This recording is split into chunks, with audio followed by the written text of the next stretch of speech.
اب کچھ لوگ ایسے ہیں اس رات کے اندر کہ وہ نفل نماز پڑھتے ہوئے نظر آتے ہیں. مسئلہ ہے وہ آپ سمجھ لیجئے تو اچھا رہے گا.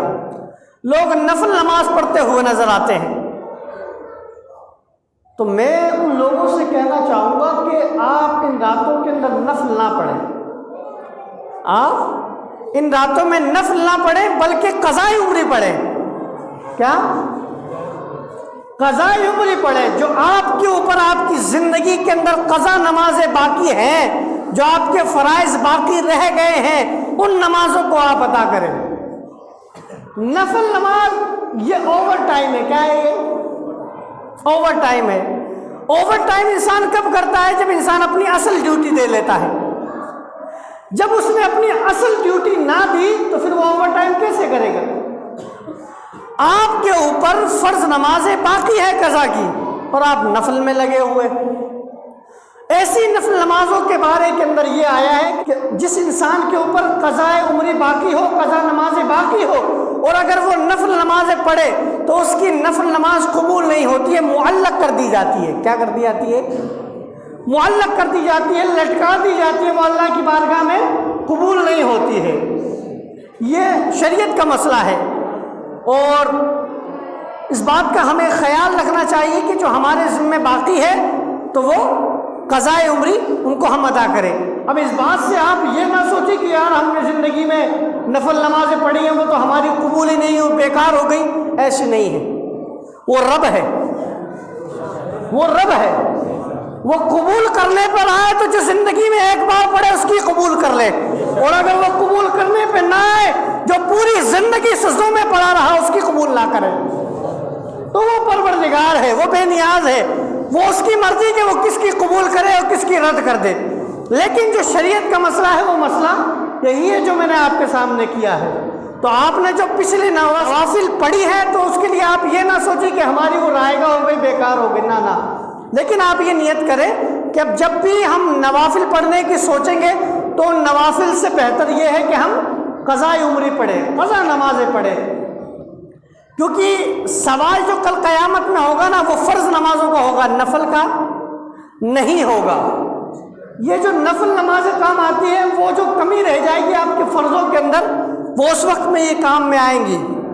لیکن جس انسان کی فرض ہی پوری نہیں ہے، فرض ہی باقی ہے، تو پھر کیسے معاملہ چلے گا؟ اس لیے ہمیں اور آپ کو چاہیے کہ ان راتوں کے اندر یا کبھی بھی ہم نمازیں پڑھیں تو ہمیں چاہیے کہ ہم قضاء عمری پڑھیں.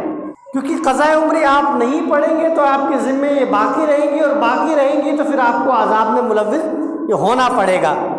فرض نماز کا حکم یہ ہے کہ جو جان بوجھ کر نماز چھوڑتا ہے فرض نماز، اس کو رب تبارک و تعالی شدید عذاب دینے والا ہے، اور اس کا جو عذاب ہے وہ ہم اور آپ میں طاقت نہیں ہے کہ اس کو ہم سہ سکیں یا برداشت کر سکیں. اسی بنیاد پر رب تبارک و تعالی ہمیں یہ راتیں عطا فرماتا ہے کہ ہم رب کی بارگاہ میں رو کر گڑ گڑا کر رب تبارک و تعالیٰ سے بخشش چاہ لیں، رب تبارک و تعالیٰ سے معافی چاہ لیں. حضور علیہ الصلوۃ والسلام کے بارے میں آتا ہے، میرے آقا صلی اللہ علیہ وسلم شعبان سے یہ جو مہینہ چل رہا ہے اس مہینے کے پورے مہینے کے روزے رکھتے تھے. سیدہ عائشہ نے عرض کیا، یا رسول اللہ صلی اللہ علیہ وسلم کیا آپ کو شعبان کا مہینہ بہت پسند ہے؟ تو میرے آقا صلی اللہ علیہ وسلم نے ارشاد فرمایا کہ ہاں مجھے شعبان کا مہینہ بہت پسند ہے، کیونکہ اس مہینے کے اندر لکھ دیا جاتا ہے کہ کس کس کا انتقال ہونے والا ہے پورے سال. تو میرے آقا صلی اللہ علیہ وسلم ارشاد فرماتے ہیں کہ میں اس بات سے خوش ہوتا ہوں کہ جب میرا نام لکھا جائے کہ حضور علیہ الصلوۃ والسلام کا وصال با کمال کب ہوگا، تو میں اس حالت میں ہوں کہ میں روزے سے ہوں، میں روزے سے ہوں. اب آپ یہاں پہ غور کرنے والی بات ہے، یہ جو سارے کام حضور علیہ الصلوۃ والسلام نے کیے وہ اس بنیاد پر نہیں کیے کہ حضور علیہ الصلوۃ والسلام روزے رکھیں گے تو حضور کے درجات بلند ہو جائیں گے. حضور تو وراء الورا ہے. حضور کا جو درجہ ہے اس درجے کے لیے تو کوئی انسان سوچ بھی نہیں سکتا ہے. حضور کا وہ مقام ہے.